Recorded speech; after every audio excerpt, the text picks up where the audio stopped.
Okay, I'm just going to say good evening, everybody. We can see the numbers rising as people are joining and clicking on the link and coming in. So we're just going to give it a minute or so. We're just hitting 6 o'clock and the numbers are nicely going up on the screen. So that's fantastic.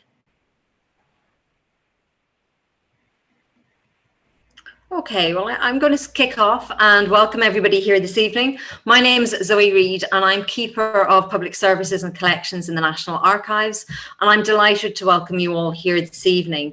I'm especially delighted to have our guest speaker tonight, Brian Gurrin, because of the day that it is and because of the project that Brian and I have been working on, along with a lot of other colleagues in the National Archives and in Trinity, which was launched, we realised, 1 year ago today, the Virtual Record Treasury of Ireland.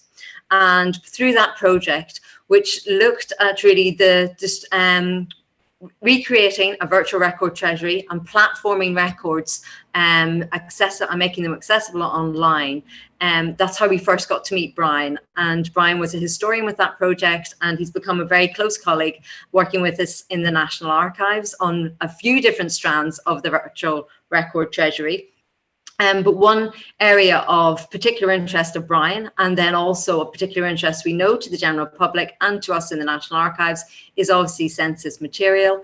And so Brian's talk this evening is going to be on the statutory census material, the early census of Ireland and their surviving original returns. And also, as I was doing a bit of chat with Brian earlier, I realised that when I first started in the National Archives back in 2002, one of the first documents that I conserved was from 1813, and little did I know it was one of the first statutory returns of census material. And I didn't realise then what a privilege it was to be handling that piece of documentation and documentary history. So just to give you a little bit of background about Brian, but I'm sure you're all very familiar with his work. He's a census specialist on the Virtual Record Treasury of Ireland project.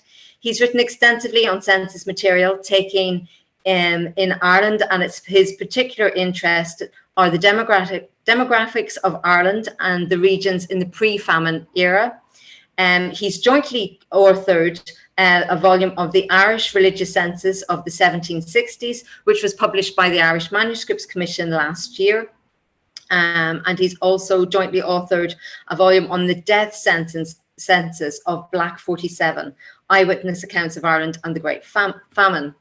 So before we begin, I'm just going to do a tiny little bit of housekeeping details with yourselves. Audience cameras are off and mics are muted, but we actively encourage you to participate with tonight's talk through the Q&A function.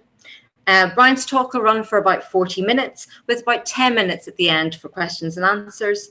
So you'll have the opportunity to submit your questions during the talk if you type them into the Q&A at the bottom of the screen. We may not get to all the questions.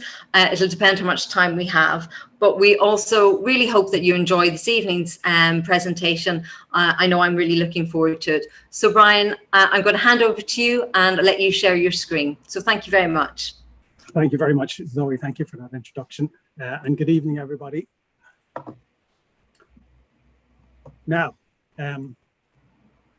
that should be sharing now. I hope you can see it. Yep. Everything okay? Yeah. As most of you, right. Okay. So as most of you listening here to me this evening will know, shortly after the Public Record Office of Ireland was established, the surviving documents and returns from Ireland's first 5 statutory censuses were transferred to the new archive, where they were made available for public consultation. The combined collections of census papers was enormous. The returns and papers from the first 4 censuses held in Ireland between 1821 and 1851, weighing in at a whopping 60 plus tons, were ultimately stored in 4 large bays on the top floor of the record treasury. Whilst the returns from the 1813 to 1815 census, Ireland's first statutory enumeration, were located separately on floor 1. It's important to note that the 1861, 1871, 1881, and 1891 census returns were never moved to the Public Record Office and were never open for public consultation. Therefore, no extracts survive from these 4 surveys, except for one parish in County Wexford for 1861 and 2 parishes in County Meath for 1871, which were copied locally and likely unofficially before the returns were transmitted to the Census Office in Dublin. So let's see if we can first get a feel for how big and how bulky the PRO's collection of census items was. First, we look at the 1813 to 1815 census. Now, here you see an original census return for Clonmelsh Parish in County Carlow. As you can see, this original return, merely provides numerical data, because for this inaugural census, for Ireland's first statutory census, there was no requirement for the enumerators, who were typically barony constables, to provide a return of names. They merely had to provide numbers to townland level on a printed tabular schedule like the one shown in the image. Numerous difficulties arose in the course of this census. Some areas, including whole counties, were not enumerated at all. And ultimately, only about 80% of the geographic area of the country was covered by the survey. No attempt at all appears to have been made to enumerate counties Donegal and County Wexford, or the cities of Limerick and Kilkenny, and in other counties, some baronies went uncounted.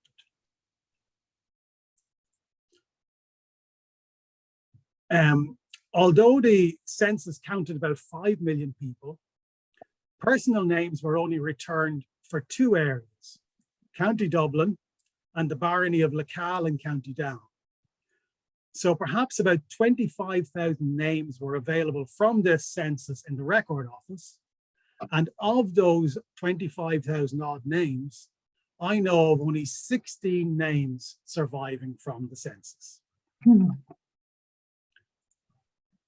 It's important to note too that no national population estimate for 1813 was officially published by Parliament, although a contemporary estimate of 6 million people was subsequently derived by Patrick Lynch, a Gaelic scholar and secretary of the Gaelic Society of Ireland.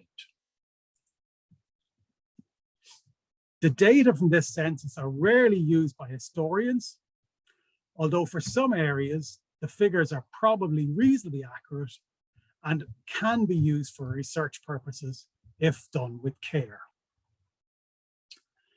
Now,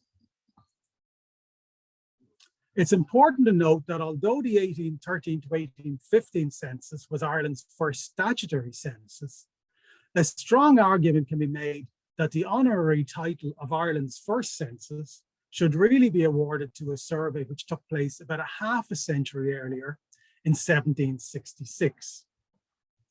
In that year, a House of Lords resolution of the 5th of March required every established church parish minister to return to the upper house the name and the religion of every householder living in his parish, and the names of resident priests and friars in the parish. Although some parishes failed to make a return at all, and many other parishes provided religious numbers rather than the requested list of names, many parishes, especially outside of Ulster, did provide a list of parishioners' names, with some ministers giving extensive details on the makeup of individual households. This map shows the parishes covered by the 1766 religious census return in 1766, the areas that returns were received for. The areas colored red on the map show parishes which returned names, provided the required information, while the blue areas, they're parishes that provided abstract numbers only. So you can see there's a geographic mix between it. Southern parishes was a greater tendency for names to come in. Although the data used although the data from the 1766 religious census has to be used with caution, not least because the House of Lords imposed a very tight time frame for responses, the geographic area covered by the responses to the Lords resolution at over 80% of Ireland's landmass exceeded the geographic coverage from the 1813 to 1815 census.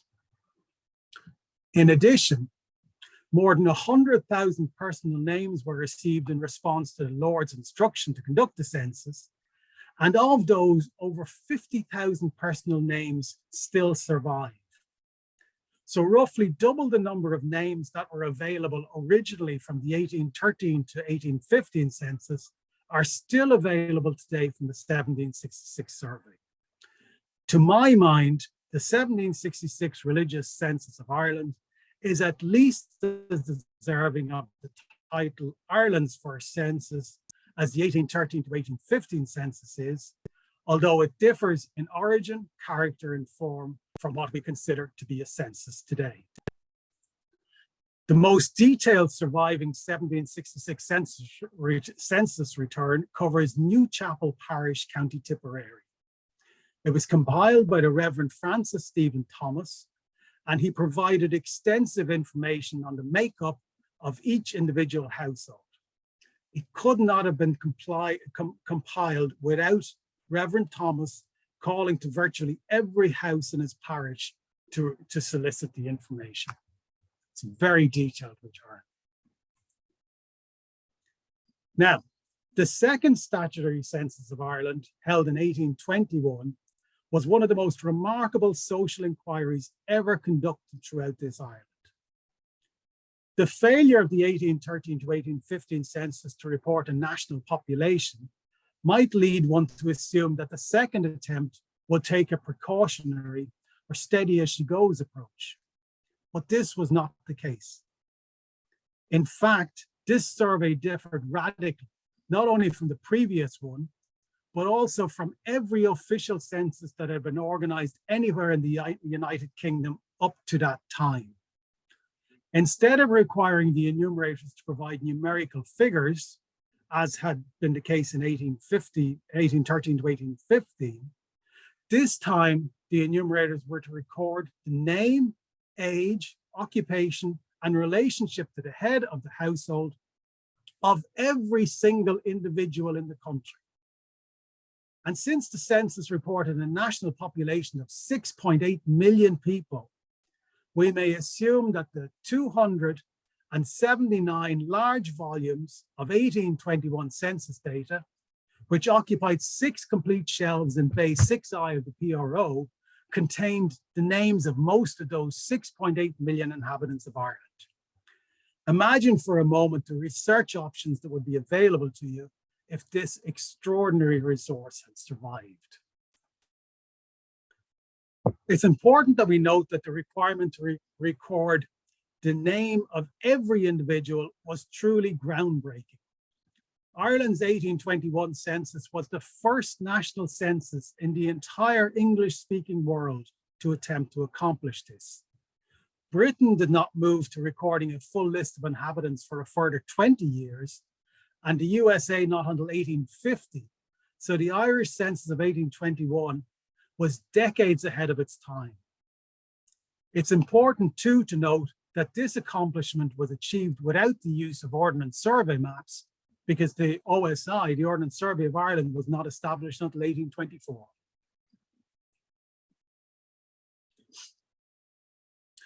Finally, as if to rub salt into the wounds of Irish historical researchers and genealogists, it's worth noting that the Census Act, which authorized this census, placed a requirement on the individual counties to make a copy of their entire census before the returns were sent to Dublin. Although some counties defaulted and others only partially completed the task, and the requirement was later lifted because it was delaying the completion of the survey, duplicate copies of the census were created for some parts of the country. And these duplicates were stored with each county's county records, But after a fire in the courthouse in Cork in 1891, which destroyed that city's records, the PRO issued a call for county records, which included local copies of the 1821 census, to be released into their hands, ironically enough, for safekeeping.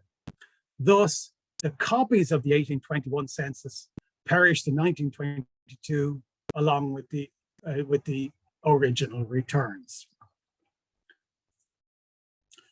The next census of Ireland, the 1831 census, Ireland's third statutory census, it took a step backwards in that this time only the names of householders were recorded, with numerical summary data noted for the remaining people in the households. And here I show a transcript of Aglish Parish, County Kilkenny, in South Kilkenny, near Waterford City. Without a complete list of names in each household, its use as a genealogical source is limited. Imagine the difficulties you'd face if you were researching your relative Walter Walsh, for instance, as you can see from the image. Because the census did not list all names, unlike 1821, it's been criticized by many researchers.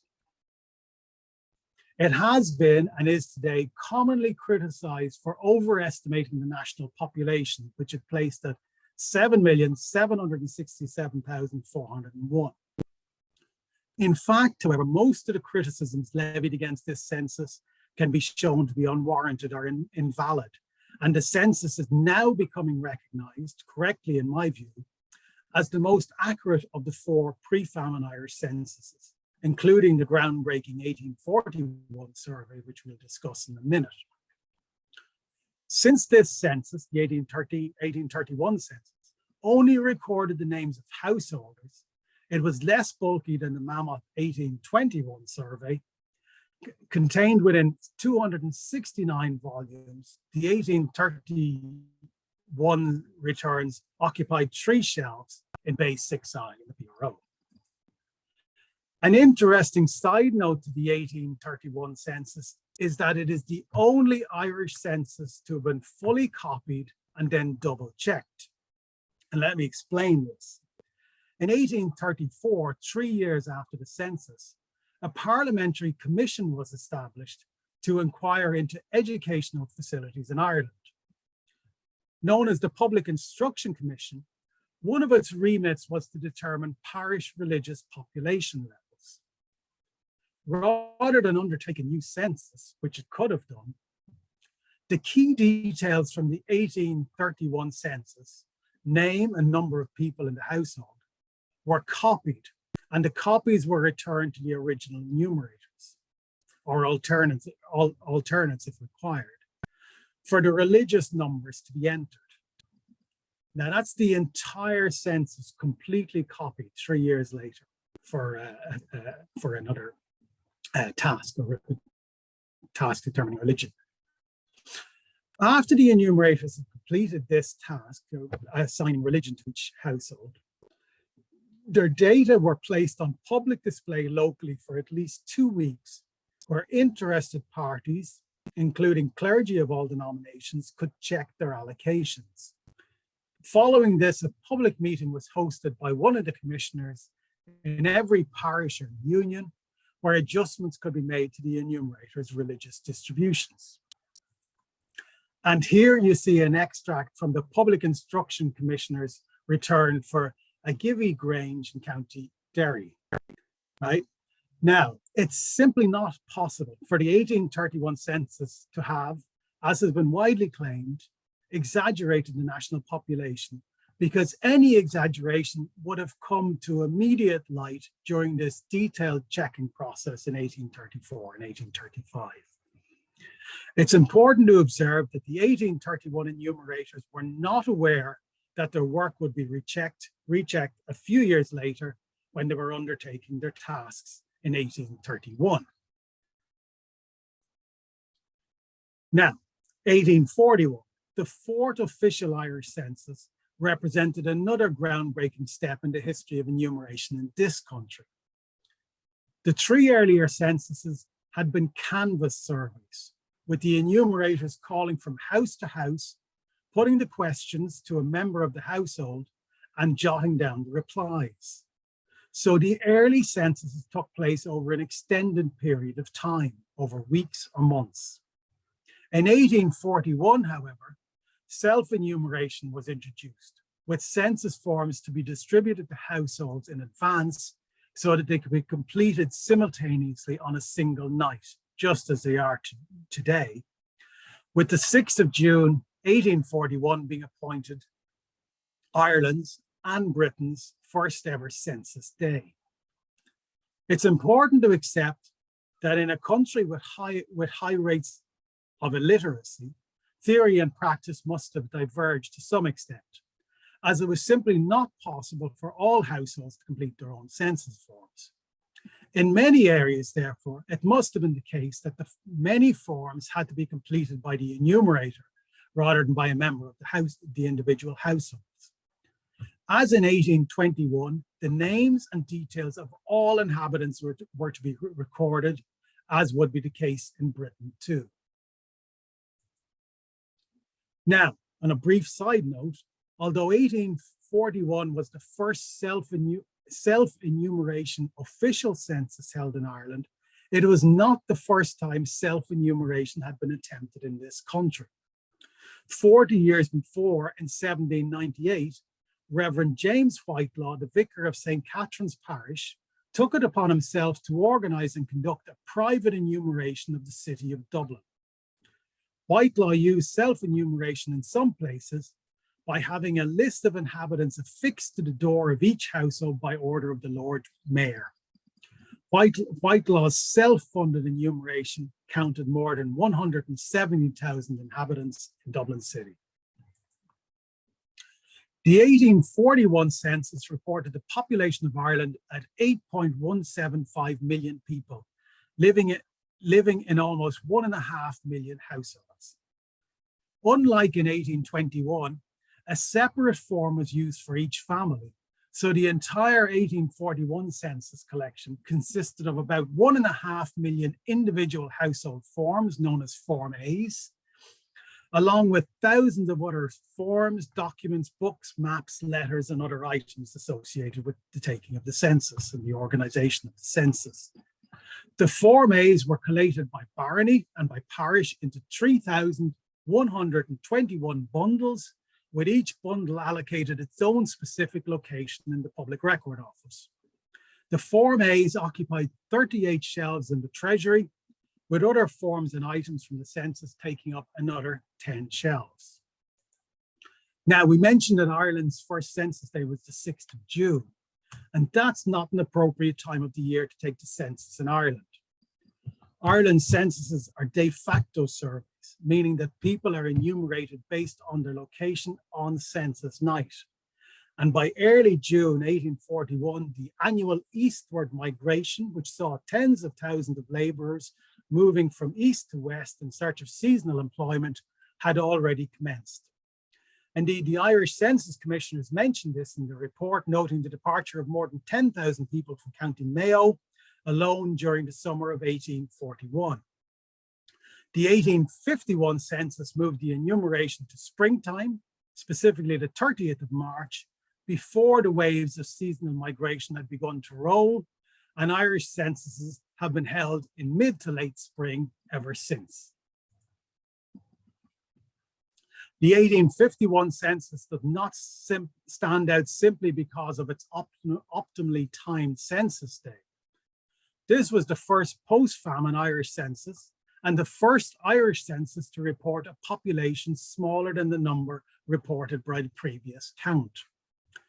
With a population of 6.552 million people, the national population had contracted by more than 1.6 million during the previous decade and was now lower than it had been in 1821. If the rate of growth experienced between 1831 and 1841 had been maintained between 1841 and 1851, that is, if there had been no famine and if growth had remained buoyant, the island's population would have been counted at least 8.6 million people, more than 2 million greater than the reported figure. Now, not all of the missing 1.6 million had died, of course. Emigration had soared during the second half of the 1840s, with at least 1.25 million people fleeing the island between January 1845 and the end of 1851. And every subsequent census until the 1930s reported, and for that's two censuses when they were organized by Sarah Stott Éireann and Northern Ireland, 1826 and 1836-37. Every subsequent census until the 1930s reported further population declines for the island as a whole. In spite of the drop in numbers, the 1851 census forms, for the first time double-sheeted, were the most bulky of the PRO's census collection. Consisting of more than 1.1 million Form A's, the 1851 census returns occupied in total all of Bay 6L plus parts of Bays 6K and 6M on the top floor of the Record Office. It was also notably the first census to inquire into the Irish language. Now, it's a measure of how research priorities have changed to think that when the early census returns were moved to the Record Office, they were viewed by Samuel Ferguson, the deputy keeper of the PRO, as unworthy occupants of the valuable shelving in the National Archive. When the returns arrived, they were dispatched to the basement and remained there for Ferguson's tenure as deputy keeper until his replacement, John Diggs Latouche, promoted the material to the top floor of the building.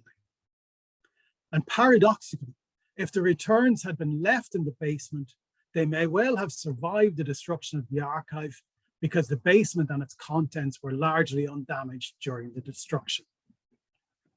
It's interesting to note, and if you look at what Ferguson says here, he's appealing for no more census returns to be sent to him. It's difficult to see how provision is to be made for the reception of this class of papers in the future, as there now remain only a few bays in the basement which can be so allocated. He didn't want any more census returns to be sent to him other than what he had already. And that's interesting to note that he didn't want any census returns. And his concluding comment about the legitimate record accommodation implies that he considered the census material to be illegitimate records unworthy of retention in the National Archive. In spite of Ferguson's attitude to the census material in its archive, however, the material showed itself to be quite popular with the public, particularly during the opening 2 decades of the 20th century, when renowned genealogists and record agents and historians, including Gertrude Trift, Philip Crosty, William Carrigan, Edmund Walsh Kelly, and the great Armagh man Tennyson Groves, transcribed thousands upon thousands of names from the various census surveys in the PRO. The uniqueness of the 1821 census, recording all names, meant that it was especially popular, and more names survived in transcript from the 1821 census than from the transcripts for the other statutory censuses combined. The 1841 and 1851 census assumed an additional importance after the passage of the Old Age Pension Act in 1908, when they could be used to prove one's right to a pension payment. Tens of thousands of applications for census checks were made after 1908, forcing the Record Office to employ additional hands to avoid being overwhelmed. Now, so that's a general introduction to the censuses. Well, let's see what has survived. Now, as you know, and many of these items are particular focus of the Virtual Record Treasury of Ireland project and the Beyond 2022 project in the run into the launch of the Virtual Record Treasury, which launched in, as Zoe said, on this day last year, on the to commemorate or to for the 100th anniversary of the Public Record Office fire. And the project, the Virtual Record Treasury project, aims to recreate in part the lost archive, including some of its census holdings. And the project has 5 core partners: the National Archives of Ireland, the National Archives in London, the Public Record Office of Northern Ireland, the Irish Manuscripts Commission, and Trinity College Library. And these partners, along with more than 70 participating institutions around the world, have provided us with extensive support and assistance over the past number of years. Now, I'm sure it's not necessary for me to recount the sad tale of the destruction of Ireland's census heritage. As you know, most of the census returns in the PRO were burned when the archive was destroyed.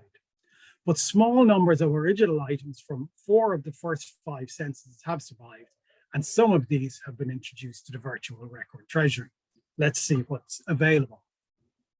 So firstly, for 1766, there are 59 original items surviving from this census. And here are some examples. There are 32 items, census returns from the Diocese of Armagh, and this is for Claherny in County Tyrone. This is an original return, and it's showing that this return, even though the ministers were to provide a list of names, this one simply provides numbers in the last 3 lines there. 102 established church families, 179 popish, and 120 dissent. There are 22 original census returns for Cashel and Emly diocese, and 1 additional return of priests for 1 parish for Cashel and Emly diocese. And this is a return for Toom Union on the boundary between Tipperary and County Limerick. And it is returning a list of names as was required. And also for Cashel and Emly, there's a diocesan summary sheet. When the returns arrived in the House of Lords, the clerks created diocesan summary sheets, extracting the information and creating a summary sheet like this. And this is the only surviving summary sheet, original summary sheet available for 1766. There are 2 returns for Cork and Ross, and for Rathbarry and for Ringrone parishes right down on the southern coast. And this is a return for Rathbarry. And as you can see, even though the minister was only required to return a list of names, he provides additional details, names and the number of Protestant and Catholics in each household. So that's providing additional details. And there's 1 return for Waterford and Lismore for Killoterran parish on the just southeast of Waterford City. And in this case, we're getting names and we're also getting religious breakdowns as well.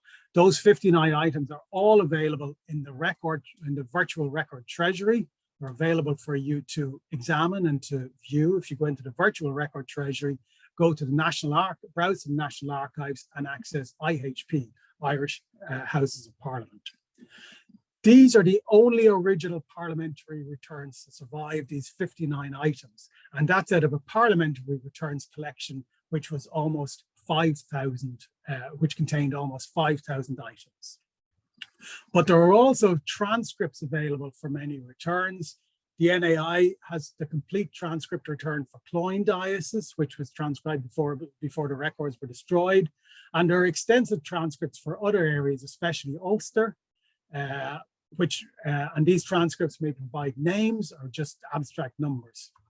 And for transcripts, if you go to the virtual treasury, you can find them in NAI and Priv, Prony, or in the RCB Library archives. That is a map of what survives now, what's available now. The mustardy colour, which you can see up around Armagh and County Louth and County Tyrone, and also around Limerick, that's mustard or gold. They are original returns which provide lists of names. So you can see them also down on the south coast of Cork. And the silvery colour, the grey colour, they're original returns which didn't provide names, it just gave numbers. But you can see 2 centres for original returns surviving up around, 1 in Ulster and 1 down around Munster. The red areas, then the bright red areas, are areas for which full list of names survive.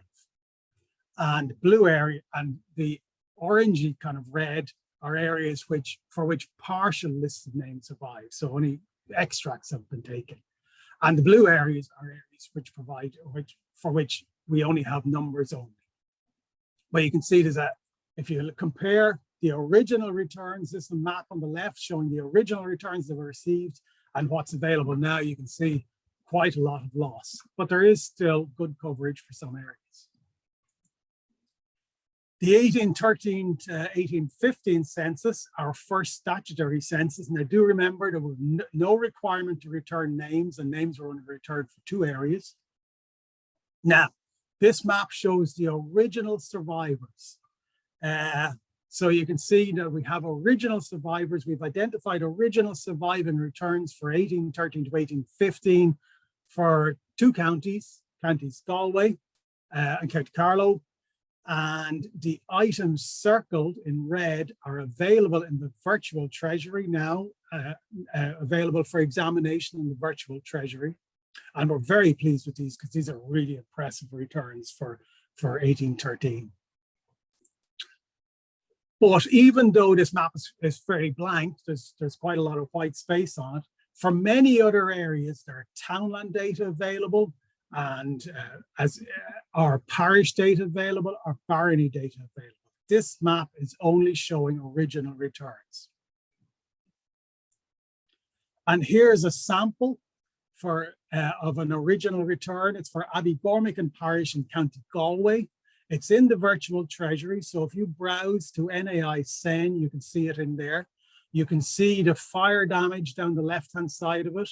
You can see that there is no names. It's just giving you lists of places and population numbers in the second and third most columns from the right. And it's got a beautiful watermark there in the middle of it. And this is a really impressive return, which we were very pleased to see. And it was beautifully preserved by the National Archive. 1821, there are 4 complete surviving volumes available for 1821. They survived the fire intact. They were not damaged. Those are for 2 parishes in County Fermanagh, covering 2 parishes in County Fermanagh. And these are big, large volumes. These are almost 6 inches thick, many of them, or most of them.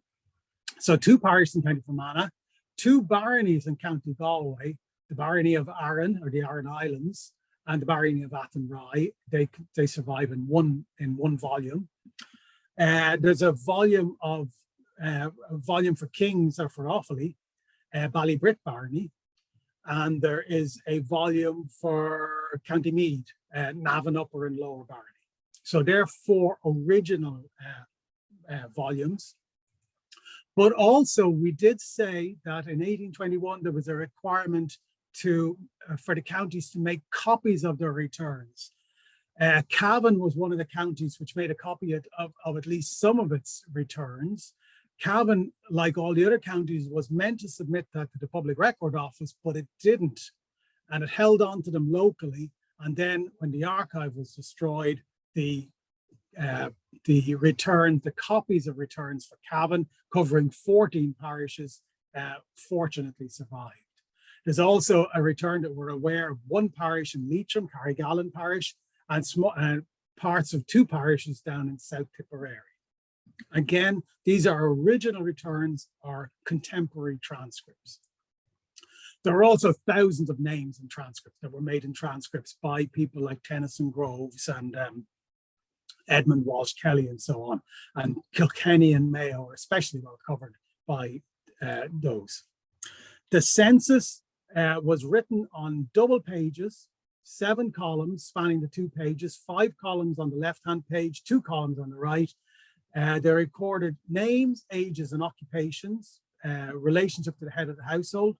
And it was also something very rare in an Irish census. There was scope for the enumerator to write in observations. Now, I just want to say before we move on, none of those items are in the virtual treasury yet. There's an example of an 1821 original census return. It's for Inisheer and the Aran Islands, showing the first 3 households or parts of households: Pat Faherty, Stephen Folan, and John Faherty.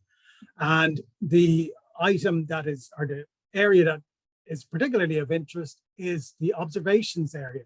It's a large, big column taking up almost a page, and that was available for the enumerator to write in his observations. And this enumerator gave us great information on the Aran Islands. The people live by fishing and kelp making. it gives it details on the land usage and how the land is parceled out, and it gives information on tillage. And those observations, where in the volumes that survive, you can get information on castles in the area, or churches, or burial grounds, markets, towns, and areas of interest or items of interest. So that was that's a very useful part for the local historian, or for the research historian. 1831 and 1834.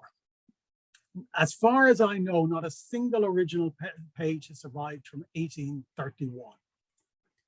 There are contemporary copies available. These are copies that were written into the original notebooks for Kilkenny, covering one complete parish and parts of 3 other parishes. And that item is in the virtual treasury. And what we were particularly excited about was that came about, we found out about that by a member of the public contacting us and letting us know about it. So we were very pleased to bring that into the virtual treasury before the launch date. There's also a return for part of a Conry parish, again, a contemporary copy. And there's an original notebook with townland and street abstracts for Doneraile and Temple Rowan parishes in County Cork, again, written in an original notebook. There's an example of the Kilkenny, the Kilkenny return for the townland of Tinfert in Inishtig parish. And it's giving you, as you can see, all you're just getting, it's 1831. So it's just the householder's name was returned. So George Dyer, and George Dyer's house had 10 inhabitants in it, but you only get Dyer's name. Patrick Dyer, his had 5, but you only get Patrick Dyer's name. So it was less useful for the genealogist and less widely accessed before 1922. There are the original return, the contemporary transcripts that are available for 1831. So covering Inishtig and Clonamory parish down here in Kilkenny. The circle around it shows that it's in the virtual treasury, so you can go in and examine it. A Conry parish in Sligo, and the townland data for Doneraile and Temple Rowan. But of course, we said that 1831, the census was copied and returned to the enumerators for the Public Instruction Commission purposes to determine religious numbers. And for the public instruction copies, well, County Derry is completely covered. There's a complete return for County Derry has survived.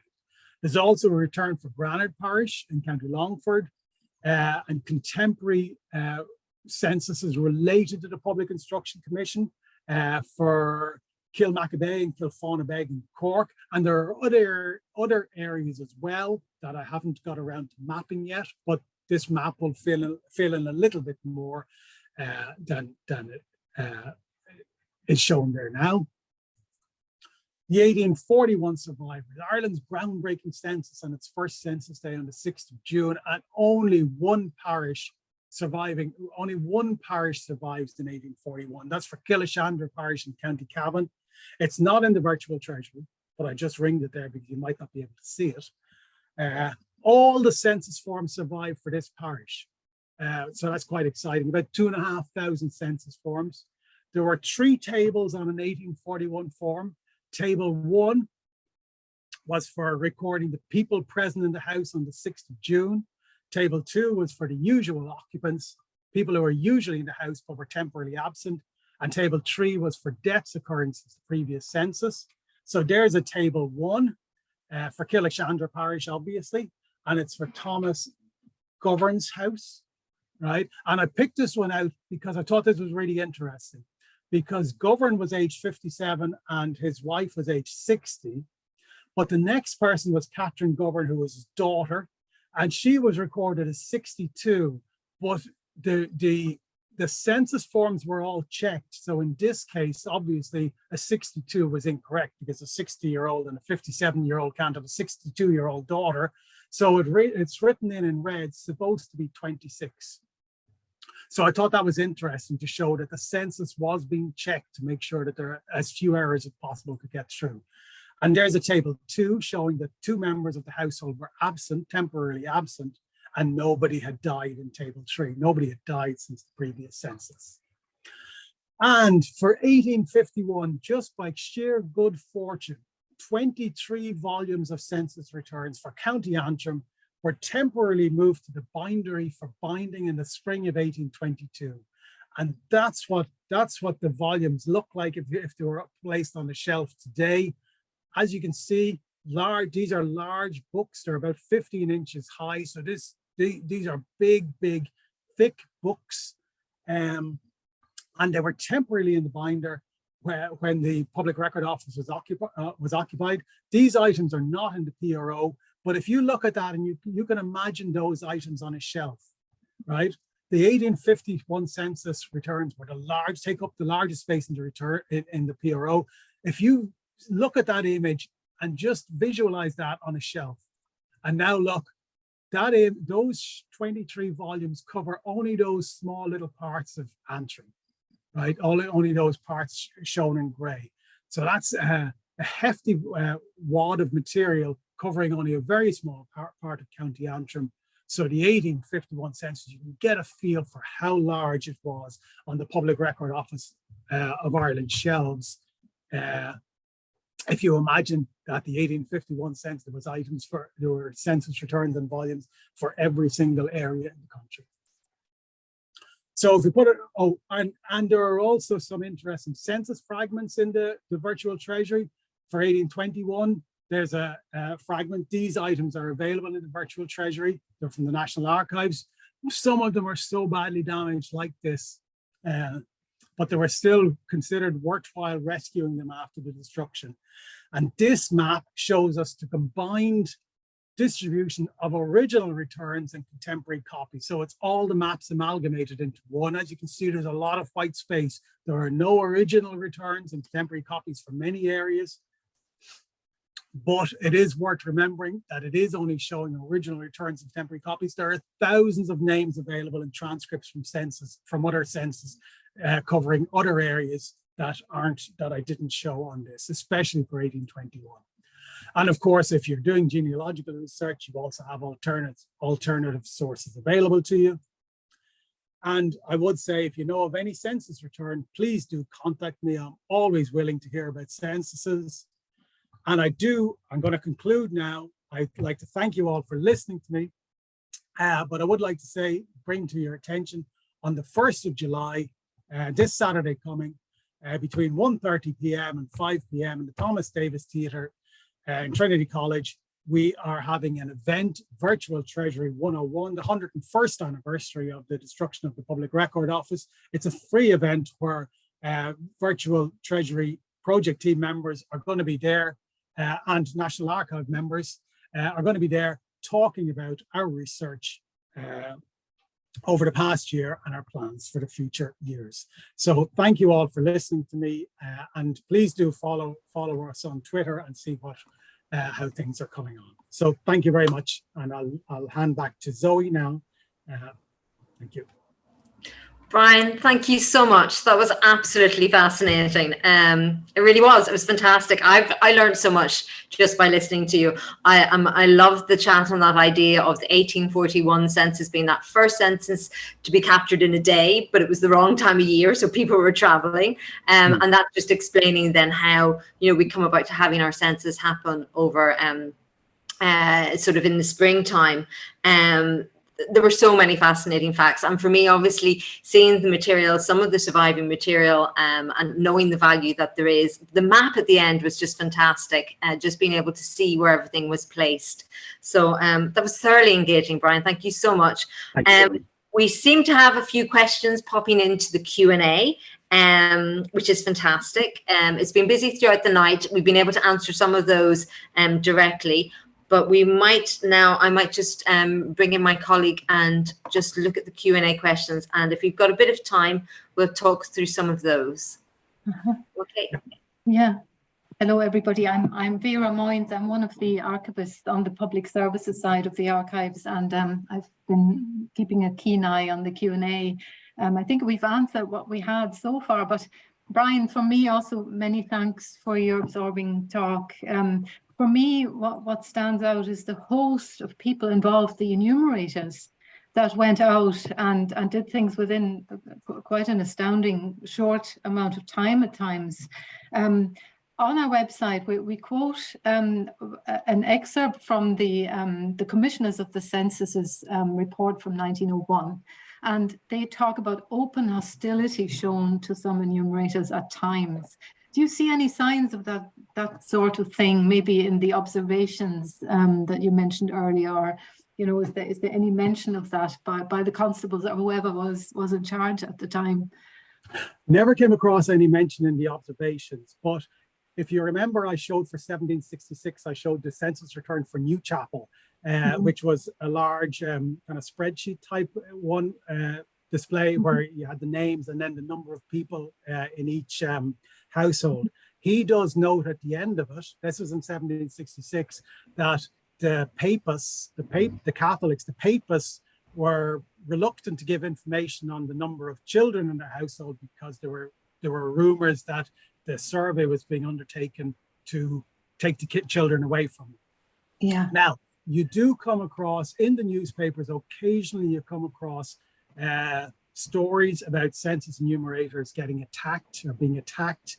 And so I remember one for Cabinteely for 1841, where the census, the enumerator was stabbed and the forms were taken from him. I remember coming across that quite recently in the newspaper. But generally in the census reports, when the published reports were issued, there's occasional talk about it. But even from 1821, from early on, the census office was in contact with particularly with the Catholic priests to try to ensure that they could get the Catholic priests on side.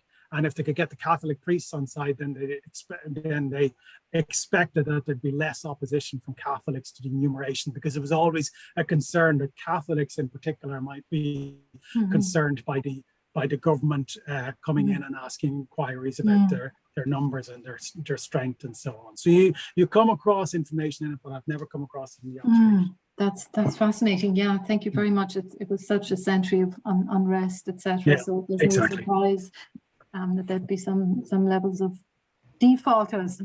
Yeah. So now we have quite a few questions coming in. Actually, it's been quite lively since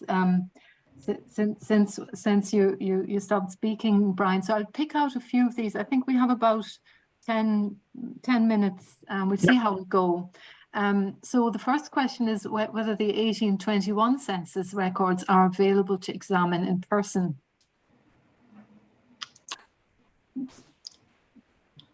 That's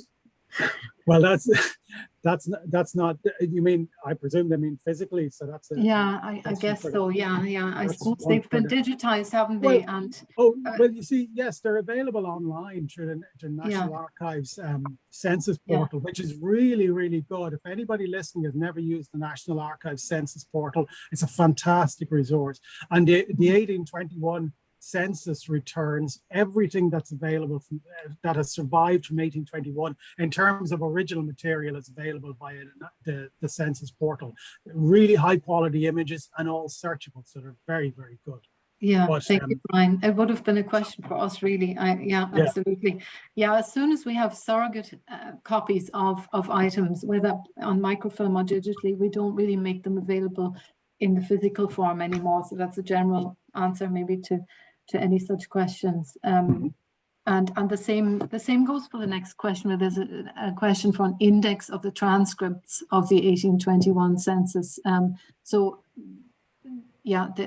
suppose that the database online, when you go to the census website, has basically that acts as a transcript, not word for word of every form, but a transcript of the content of the lists. So yes. I think that answers that. There are also transcripts available from 1821, like many genealogists and record agents made transcripts previous to 1922. And over the course of the next 2 years, we'd hope to introduce some of those into the virtual treasury as well. Okay. Thank you. Yeah. There's a question now on items not in the virtual treasury, I suppose not yet in the virtual treasury. So where might they be found? I suppose, yeah, that's a question.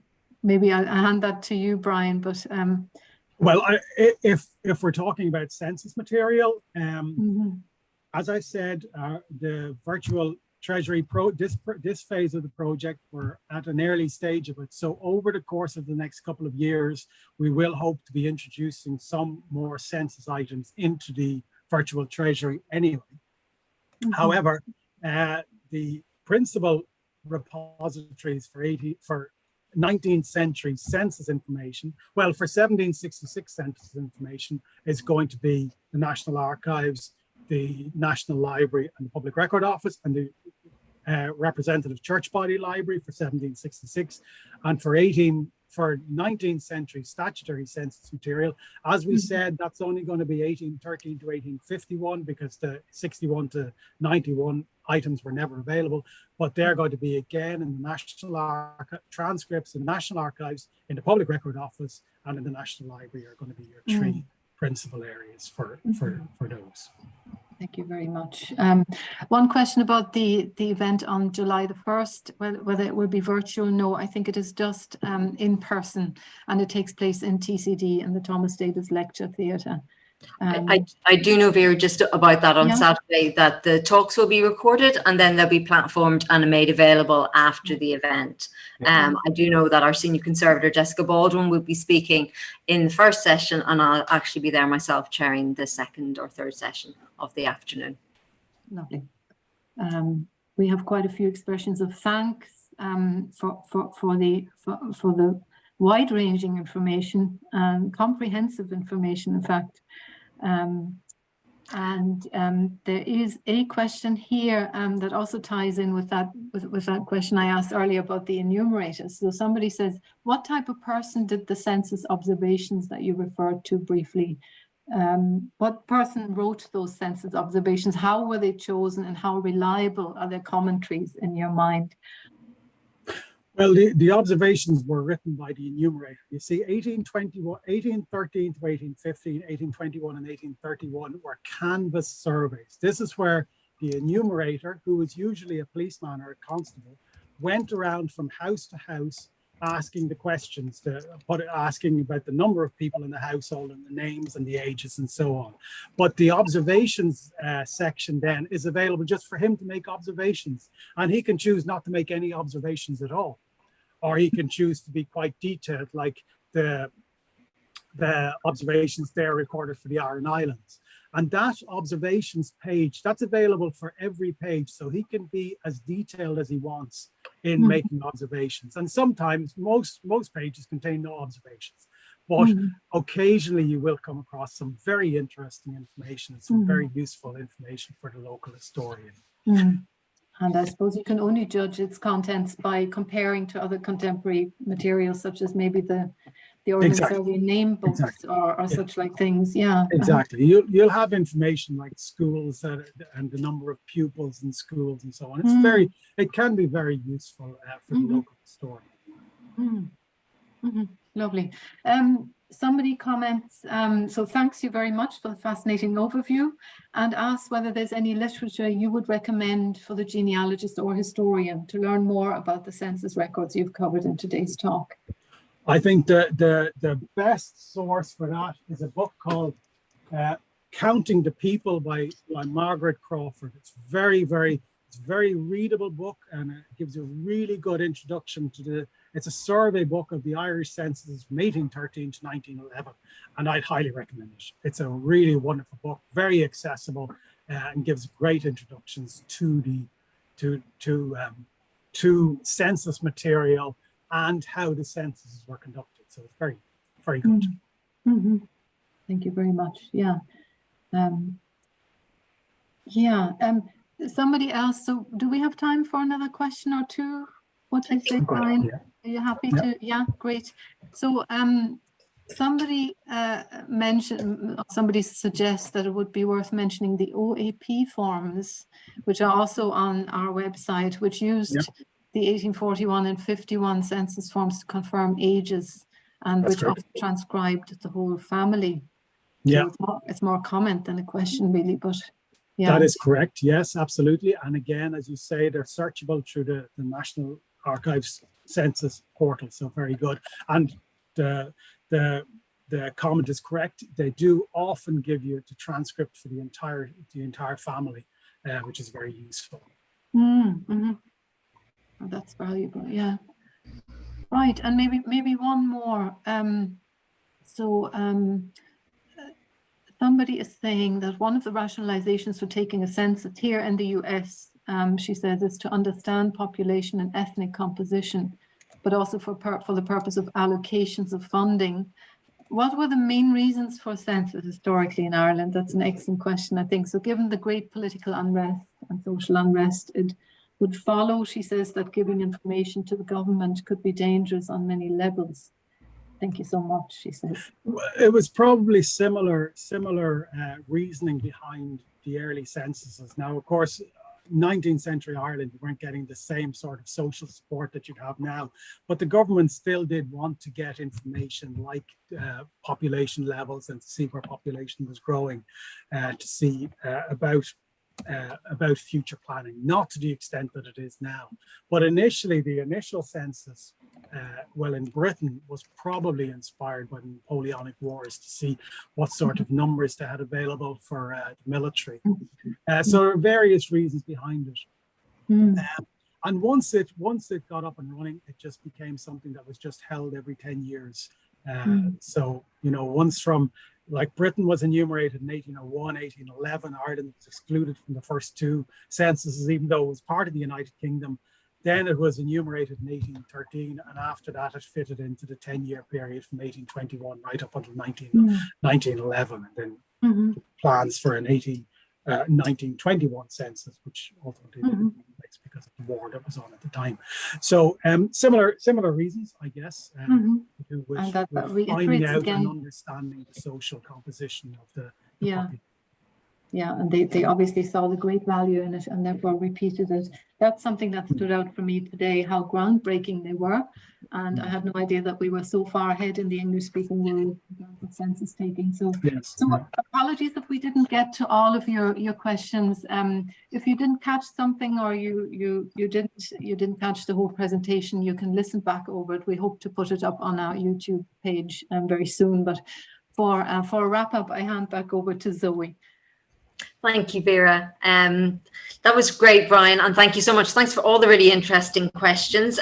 Somebody did just ask what was the name of the book that you mentioned. So just to say that again, it was Counting the People, and it's by Margaret Crawford. Again, I can agree with Brian, a very excellent read, just if you want to get that first sense of the history of our census. I really want to thank all our audience for tuning in this evening. It's fantastic to have so many here, and it's great to see that the online event is still popular with people. It's lovely to get back to in-person events, but it is great to still see the value of doing something like this online and being able to have people tuning in from America and the UK, at all, you know, from all over the world. So we're really delighted with that. I think just to say again, this will be up on our YouTube website, hopefully within a few days. Keep an eye out on our social media channels, our Twitter account and our Instagram account for notification of when that goes live. And then keep an eye on those accounts as well for future events that we'll be hosting from the National Archives. But Brian, with heartfelt thanks, I have to say thank you so much for a really engaging and interesting talk this evening. You are such an expert, but you're so generous with your information, and you make it so interesting and you bring it to life so well. So thank you so much for your time this evening. We're absolutely delighted you could do this for us. So thank you very much. Thanks for having me, Zoe. Thank you. Thank you.